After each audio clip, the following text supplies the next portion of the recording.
They say if you stand on Third Mainland Bridge at exactly 5:47 a.m., when the sky is still unsure whether to be night or morning, Lagos will whisper its secrets to you.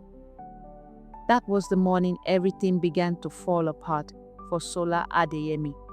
The lagoon beneath the bridge was dark and restless, slapping the concrete pillars like it was angry at the world. Danfo horns screamed in the distance. The smell of diesel, roasted corn, and wet earth hung heavy in the air. Lagos was waking up, loud, impatient, unstoppable. Sola stood at the edge of the pedestrian walkway, clutching his phone so tightly his knuckles had turned white. One message, just one message had brought him there. We're pulling out. The deal is off. Don't contact us again. 3 years. 3 years of sleepless nights, borrowed money, broken promises to his mother, and missed birthdays. All of it erased in a single line of text. Sola had always told himself one thing: I don't need anybody. He believed strength meant silence, independence meant isolation, and success meant proving everyone wrong, alone. Now, with the wind cutting through his thin shirt and the city roaring below him, that belief felt like a cruel joke. Sola grew up in Mushin, in a face-me-I-face-you compound where privacy was a myth and everyone knew your business before you did. His father died when he was 12, leaving behind a rusted toolbox and a reputation for being too proud to ask for help. That pride passed straight into Sola's blood. His mother sold a kara by the roadside, calling out to passerby with a voice that could cut through traffic noise. Neighbors helped each other, watching children, sharing food, contributing money when trouble came. But Sola watched from a distance. People help you today and remind you tomorrow, he'd mutter. I'll do it on my own. He was brilliant, focused, and stubborn. By 26, he had launched a logistics tech startup, determined to disrupt transportation in Lagos. Investors praised his vision. People admired his hustle, but no one really knew him. He pushed away Kunle, his childhood friend who offered to help manage operations. He ignored Zainab, the accountant who warned him about cash flow. He stopped returning his mother's calls when she asked, "Are you eating well, my son?" "I'm fine," he always said. He wasn't. The cracks begin to show. Lagos is not kind to lone wolves. One rainy evening, as traffic locked the city into a long metallic sigh, solar servers crashed. Orders failed. Drivers couldn't get routes. Customers flooded social media with anger. Kunle called. Sola declined. Zainab sent an email marked urgent. Sola didn't open it. By the time he realized the problem was deeper than he glitched, it was too late. His biggest investor, an international firm, got cold feet, and that's how he found himself on Third Mainland Bridge, watching the sun struggle to rise over Lagos. His phone vibrated again. It was his mother. He almost ignored it. Almost.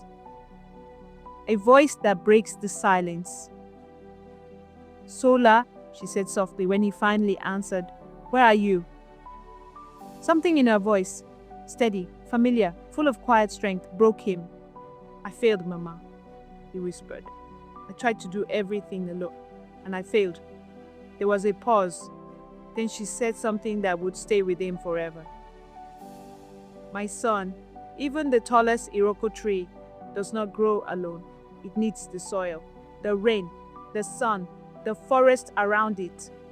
Her words hit harder than the Lagos wind. She didn't shout. She didn't judge. She just said, "Come home."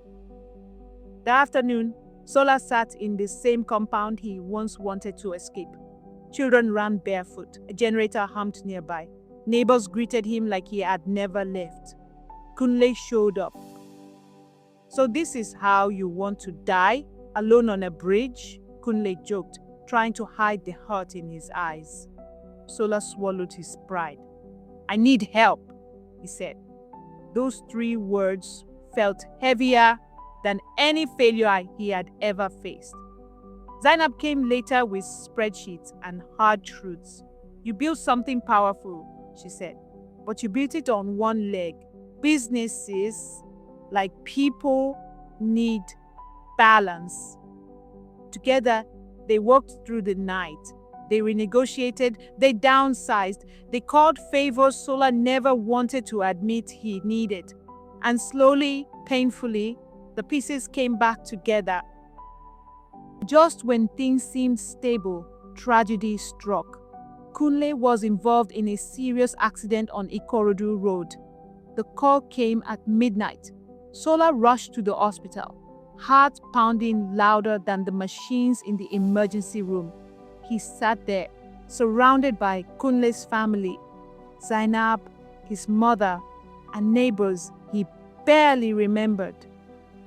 As Kunle lay unconscious, Sola realized something terrifying. If Kunle didn't make it, a part of him would be gone forever. He remembered all the times he pushed him away, all the calls he ignored. For the first time, Sola prayed. Not for success, not for money, but for people. Kunle survived, barely. And when he woke up, the first thing he said was, "You still owe me lunch." They laughed, they cried. Lagos continued outside, unaware of the miracle it had just witnessed. The lesson Lagos teaches. Years later, Sola's company would grow, not into a giant, but into something better. A community. Drivers who felt heard. Staff who felt valued.